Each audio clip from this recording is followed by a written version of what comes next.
What is up, YouTube? I am so excited to finally do this free course with you. And in today's lesson, we are going to talk about what is Google Ads. We're going to start with the fundamentals. I'll explain what type of campaigns there are in Google Ads, why do people use Google Ads, and from there, we will move on to the more advanced stuff once we go through with the course. And I hope you'll enjoy it.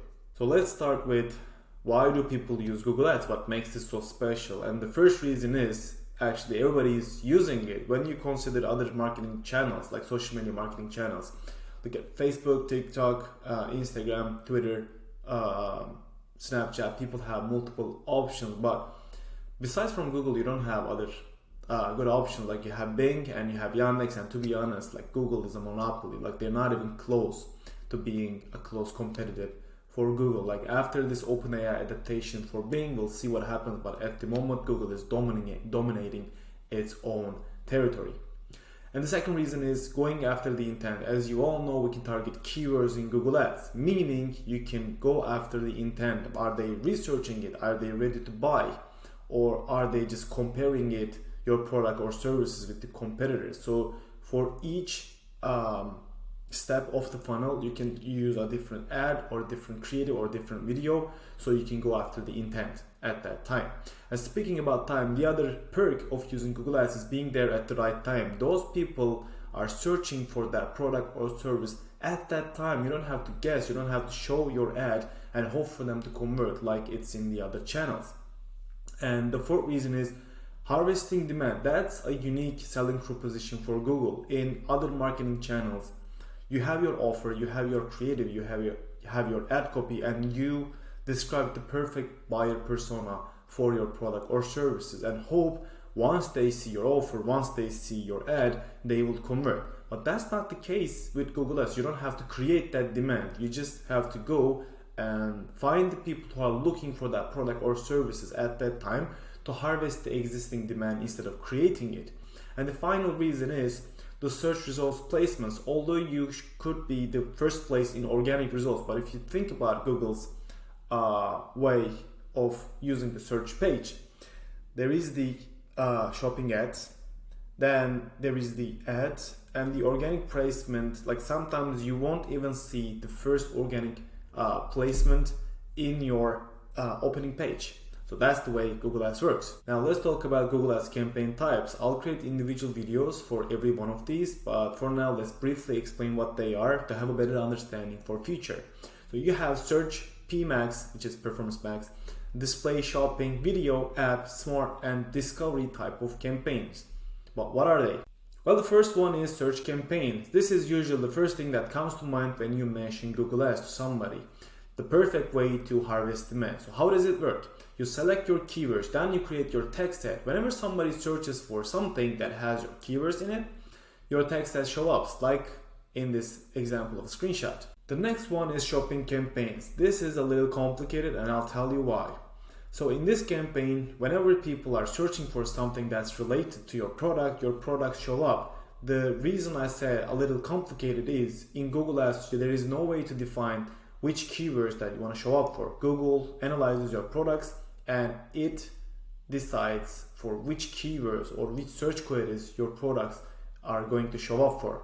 There are some ways to nurture this and we will get to them in the more advanced videos, but for now just know that you cannot select your keywords and Google selects them for you. And the next one is YouTube campaigns, and they are perfect for creating demand. So many brands are using it to reach out to new prospects, scale their business, or showcase their unique selling propositions. If you want to scale your business and reach out to more users with a cost-effective way, YouTube campaign is a type of campaign you have to use. And the perfect reason for this is you see the skip ad button that we all know. If people click on this, like if they don't engage with your video, if they don't watch more than 30 seconds or the whole thing, Google will not charge you any money. So if you can cover your unique selling proposition or your brand name or the problem you're solving in 6 seconds and they skip it, you A, reach out to them, and B, it's free. So that's why YouTube campaigns is amazing when it comes to prospecting. Then we have display campaigns. They're also called GDN campaigns, and it stands for Google Display Network. But just like in the screenshot, you do your targeting, you give your creatives to Google, and whenever your target audience visits a web page that had this Google Display advertising placement, your ads are shown to that person in that web page. And to be honest, display campaigns are usually overseen and not liked by many people, and the reason is they usually fail. There are some use cases for some specific industries or type of targeting that I'll teach you in future videos, but usually people just use display for remarketing and dynamic remarketing options.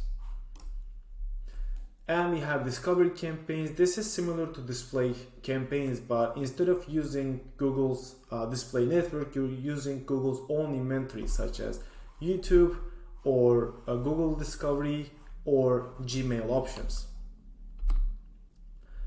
And the next one is app campaign. This is pretty simple. You select your app in the App Store, then Google does the targeting and the placement for you. There is a limited amount of control you have in these type of campaigns. It shows up in the places that are seen in the screenshot, whether it's a YouTube campaign or in the search results or in the discovery placement. It just promotes your app, and again, you cannot select your keywords in this type of campaign. And finally, we have the PMAX campaigns. The PMAX campaign is a little bit different, and the reason is it contains all the different channels. It can go to YouTube, display, search, discovery, Gmail, maps, and also shopping.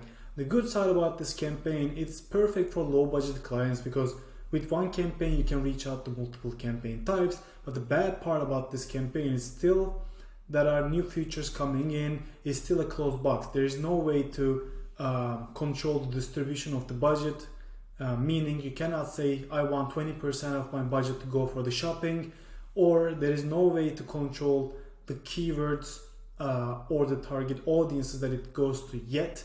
But still there are new features coming, and in the future I hope we will have more control over this campaign type. And that is it. I hope it was useful for you, and I know it sounds a little bit complicated and you might be intimidated by a little, but at the end of this course it will sound easy and you'll be able to manage your own accounts easily, and I'll see you on the next video.